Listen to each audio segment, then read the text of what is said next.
Nalanda tezoloko ta papier elenge ya Congo. Glodidi Asika.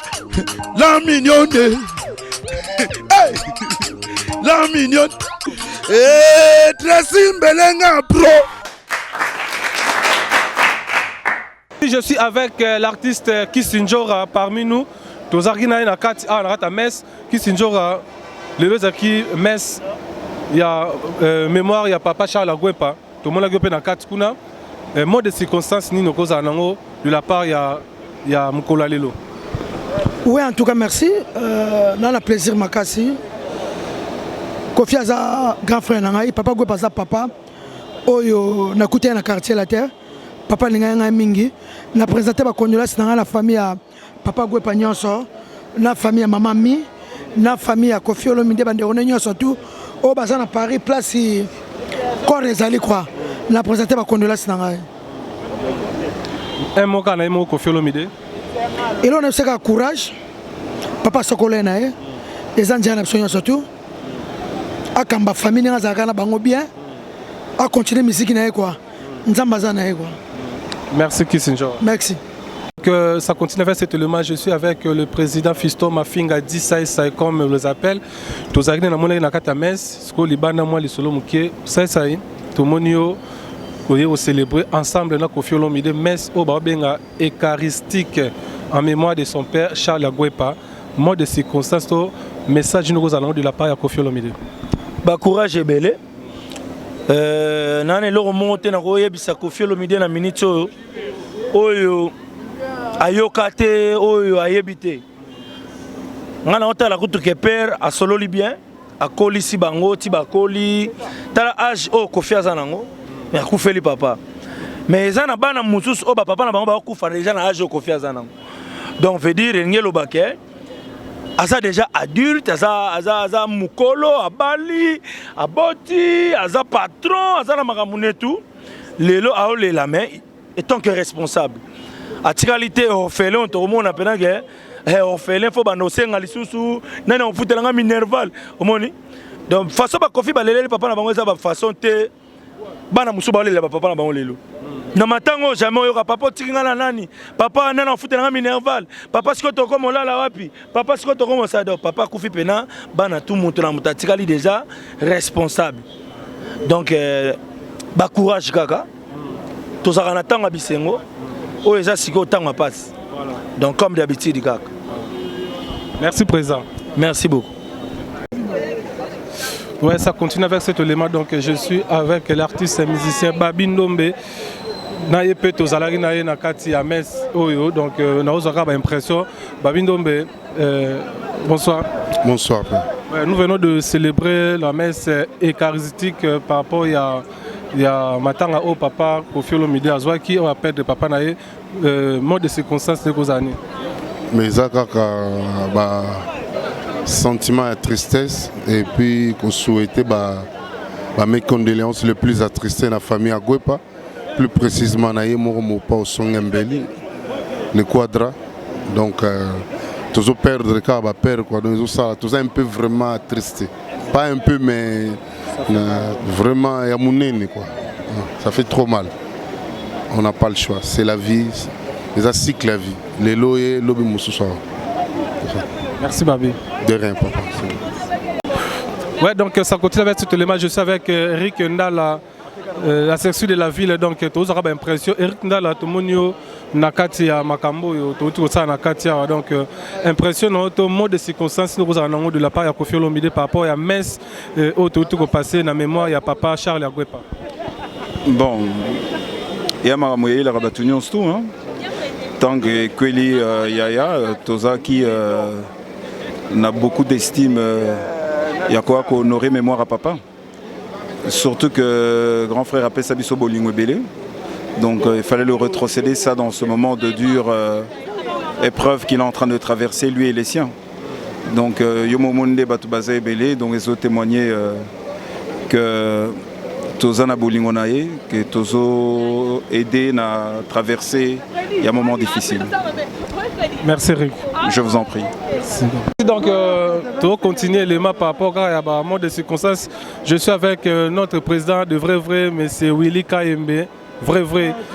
Monsieur Boulika Yembe, tout célébrer, mais la mémoire, il y a papa Charles Agouempa, un mot de circonstance par rapport à Mkola Lelo. Mkola Lelo, mon ibiso tout au Koufara. Toi qui justement encourager aux artistes, aux frères, aux grands frères Nabiso. Parce que le père de papa est là, au Bungisi, Moutomo a valeur Makasi. Tous les lagines Nandaku. Après, tu as soutenir l'église, vu que papa Gwepa, Bissoy camarade Nabisote, Nindeko, mais au travers moi Nanae, quand même tu es assister. On ne peut qu'encourager Koffi Olomide et toute sa famille. C'est un grand de la musique congolaise. Je pense que papa n'a Koffi Lelo, né Sengoye, que moi Nanae a Osam Sala Kitoko. Et Zanzela Bissonyon surtout, Lelo tu es pas Naeta Msolobi, et Zatoura Baninga. Merci président. Merci beaucoup Adam Souzolo. Avec cet élément, je suis avec la bouche autorisée de Koffi Olomide. Il s'agit bien de Merveille Rambo, Molobeli, il y a Koffi Olomide. Merveille Rambo, tu as célébré messe Oyo pour la mémoire. Il y a papa Charles Agouempa Zali, papa ya Koffi Olomide, ton boss. Mot de circonstance, nous avons ouais, tout d'abord, je dirais merci Nanzambe pour mon canon à Salami, mon canon à Yolissu Kokisami. Donc pour moi, la PC Ming, merci car Nanzambe. Moni, le papa Charles Agouempa za icône. Ce qui était le long appel Merveille Rambo, mais n'existait. Donc c'est grâce à eux que Bissot Tozali par intermédiaire, il y a grand peu de quadra. Donc moni Azamuto, le musique africaine. Les années musique Nabiso. Pour y avoir créé l'icône valable. Comme on dit le dieu de la musique, le quadra Koraman. Donc il y a pesa et souffle. Azala, ceux qui papatent, mais le musique Nabiso défaillance. Ceux qui reconnaissent la musique congolaise, partout en Afrique, dans le monde entier, et ça fait grâce à papa Charles Agouempa pour abota l'icône, je souligne bien.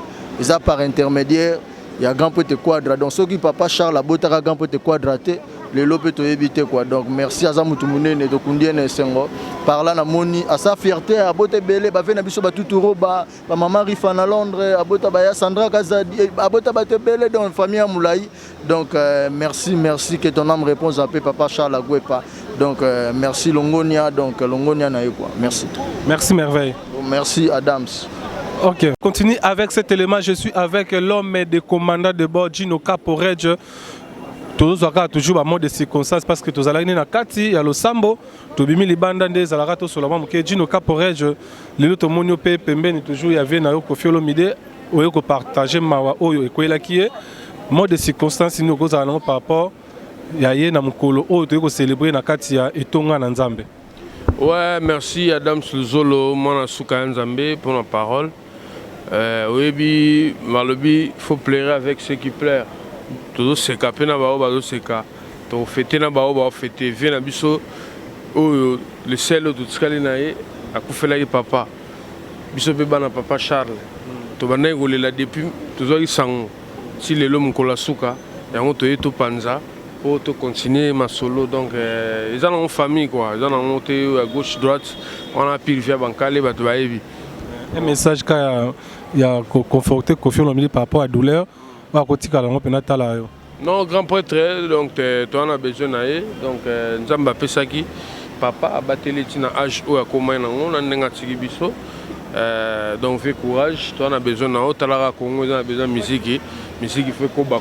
Donc, fais courage, papa qui est sur tout scali, tu continues à chemin quoi. Voilà. Merci, commandant. Merci, moi, Nasuka Nzambe. Si ça est fini pour aujourd'hui, Adam Soulozolo, moi, Nasuka Nzambe. Par rapport à Beteli, par rapport à Rossola, par rapport au Saba Makamde, tout ça là, c'est fini pour aujourd'hui. Donc, Adams Alex Sabino en exclusivité.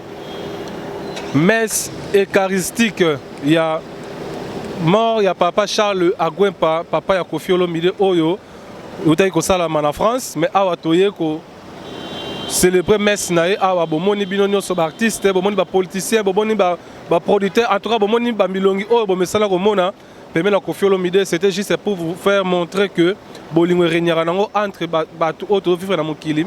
Koffi Olomide, condoléances de leur part, il y a www.elengiakongotv.com. Madame Soulozolo, moi, la souka Nzambe, to bandari depuis Ndaku, si to komi lelo, tu es na messe donc ça commenter ba image yango moko lobby avec Rachidi Mayele qui était derrière la caméra, celui qui a pris toutes ces prises de vie par rapport à ba image. Je remercie toujours au soutenir à www.elengakongo.tv.com. Donc là je vois maman Godengo des États-Unis, je vois Fifi Kalambay, double L Loulou la Rose Eliane depuis Paris, Namonisu Yulia Samba Panache Pot de Fleurs de Paris, Karine Manar et Fifi Manar, Babi Karine Manar pena la beauté divine de London, Namonisu Yesa Kitiami. Donc yesa Katiami Mikolo Balobe roulé na Megan na kata London donc la fille moko donc la fille à Megan donc toi vraiment la fille à Megan yesa Katiami et puis na moni susu Nancy Waka Balobi salon hop de London webisa Sandrine bakalate au Katanga Suki donc merci na Batutu, merci na Flore Choumeya la patronne na ya Francis Mboyo depuis Paris wana. Et na moni susu bozate mebele Rite Katondi Lubanza devait nanga José de Londres Sida Bilele mais j'ai 30 molasso félicitations na mona ki fête kano kitoko gâteau anande na langote mais félicitations vraiment de loin Rihanna Domingos Mama Lopango et puis na moni susu Sifa Petite à quartier na moni susu Ansuluzolo Thierry Finite l'artiste na bien européen artiste par rapport à Marambwana et à la diaspora et puis namoni lisusu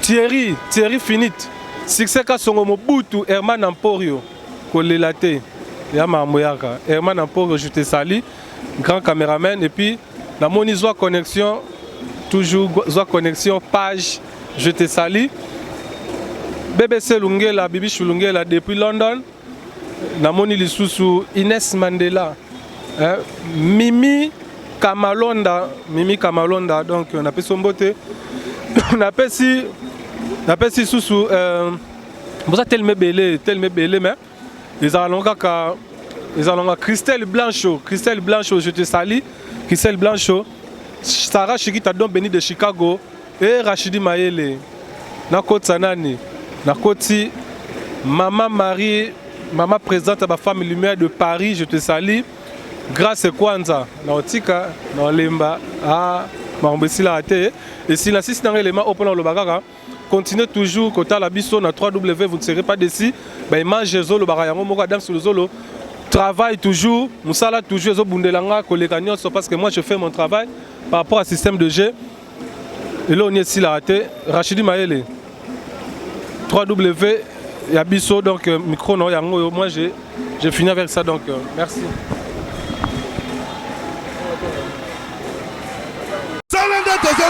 Papier, Elenga Congo, Glody Diasiga, la mignonne, la mignonne, Tracy Belenga Pro.